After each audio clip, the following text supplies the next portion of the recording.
Hiya, I'm Thane. This is going to be a series of blogs showing off my painting and what I've been working on. I'm an ancient wargamer. I also love to do a bit of fantasy and sci-fi. And for years now I've been painting and started to build up a decent collection. But I can't stop. And this is a way of trying to do a bit more, I think. So I'm going to show off some of my painting as it comes off the table and just use that as a way of encouraging myself to keep them rolling. Latest off the board from the summer's painting is the Peasants Revolt. This is a lovely series of figures, mostly from Foundry, the 20 small 28, maybe true 25 mil. They are a Barons' War period, 1200s or so. Nice collection of villagers, outlaws, and the local Lord of the Manor and his men. And talking of which, here's the man himself. Lord of the Manor. Starting to get on in years, slowing down a bit. Spoilt son to follow in his stead, living off the peasantry. One of their enforcers. Wards. This young hornblower is going to be really useful for a whole range of role players and young teenage characters. And then some armed peasants pack. These are nice. Turning the scythe into a spear. Peasant flail. And it works on people as well as trees. So a nice range of basic, these could be used as back rankers in almost any army in the Dark Ages through to the medieval period. And then the outlaws, these are nice. The best equipped, actually got a spear as well as a shield. These came with little heater shields, but I preferred the round one. I think it's a bit more generic. That'll be great for Dark Age Scotland, where we've been doing a lot of role play. Really simple paint jobs on these. I've not tried to do anything fancy. Obviously, the poorer people are in society, less access they have to decent dyes. Of course, the reverse is true. So this one's nice. It started off as the lady in waiting, turned into the lady of the manor, and her spiritual advisors. Tried to do this as the poor arm of the church, barefoot and in brown homespun. Oh, it's a great figure. Friar Tuck living off the featherland, if ever he was. And the most hated man in any manor, the tax assessor, the clerk, Lord's clerk. And talking about taxes, bringing in the tithe. Of course, these will double for dock workers, for wagon men, for all sorts of stuff.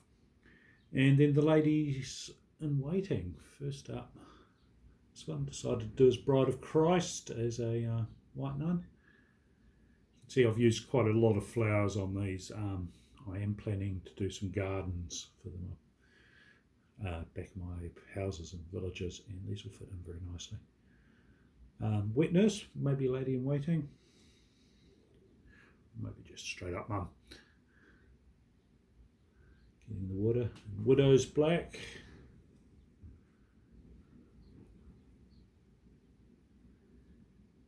And then the Gawker. This is a great re-range figure. He'll go well in any crowd, standing up the backs, watching what's going on. Then on to the livestock. The livestock come from Warlord Games. Really useful wee plastic pack, minimal putting together, and I've just followed their colour scheme suggestions on these. Some mules. Actually, my daughter did quite a bit of these. Some sheep, some chickens.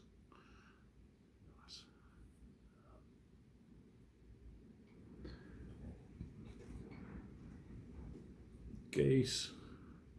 Kept a few of these back to go into the mill pond itself.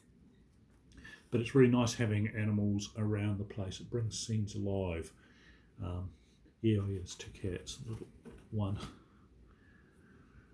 painted after my cat. Bit of fun. Oh, piggies. And a German Shepherd. All very handy. Go into lots and lots of scenes. Talking of which, been going into 3D printing. That's pretty right. Just move these guys out of the way. And there's a lot of good manufacturers on the market these days. Printable sceneries. These ones, local one, and this is Infinite Dimensions from the Whitewood Abbey range. Really nice elaborate chicken coop. Which came alive when I stuck some chickens on it. Certainly safe from the foxes. You have to have a lot of chickens to make construction that size. This comes from Eslo, and they had a Kickstarter with a Celtic dun set, a classic medieval castle, a oriental castle, and a Roman fort, and a number of buildings with it, so it's really good value. This is one of the Celtic huts. Comes apart, interior, detailed, nice, really easy to paint, and having scenery like this is just fantastic. This got its first run out yesterday, just fresh off the press. Infinite Dimensions, and this is part of their tombs, and you can see the flocking and the scatter on the back really just blends it into the terrain. It's really nice having it set up where it's all matches. Oh, and the last bit, I just moved the camera over of scenery I did this summer was this Celtic dun set. Just adjust the angle slightly. There you go. Really nice. At least the last parts of the dun itself I've been after. Removable roofs, very handy. For getting figures in and out. The only thing with the Celtic dun, it didn't really come with a proper gatehouse, and I figure I can use the towers like this. Maybe slice the piece, a bit off this piece, pop it in front, so that I get that effect of the wall carrying on. The palisade ditch, but really nice. The ramparts themselves really functional and easy to fit together around your scenery. It comes with the universal click to hold it together. So that was a great wee project. The dun itself is finished now. I'll show that off another time. Last thing is the what's next on the painting table. Get the light on proceedings. As you can see, we've got a bunch of dwarves here. These are for an old mate of mine whose pirates I've been painting for years, and the latest incarnation of Wartime Warband. I think most of these are Games Workshop. Nice figures, full of character. You can see my painting technique in the process here. These guys are mostly inked. I start off with a black undercoat that I dry brush to white, and that keeps all the detail on the figure, and then I use inks over the top. This is still deciding on the paint scheme on a lot of these, so this is the crucial stage where you make all those decisions. Then another wee dry brush and a picking out the details with opaque paints. So a lot of shorties in this warband, as you can see. Hobbits are welcome. They seem to have a thing about size. It's quite a thuggish hobbit. Well pleased with that. Yeah, strange thing about size. He also, Shane decided to include some big guys. So there's this pirate giant. Really cool.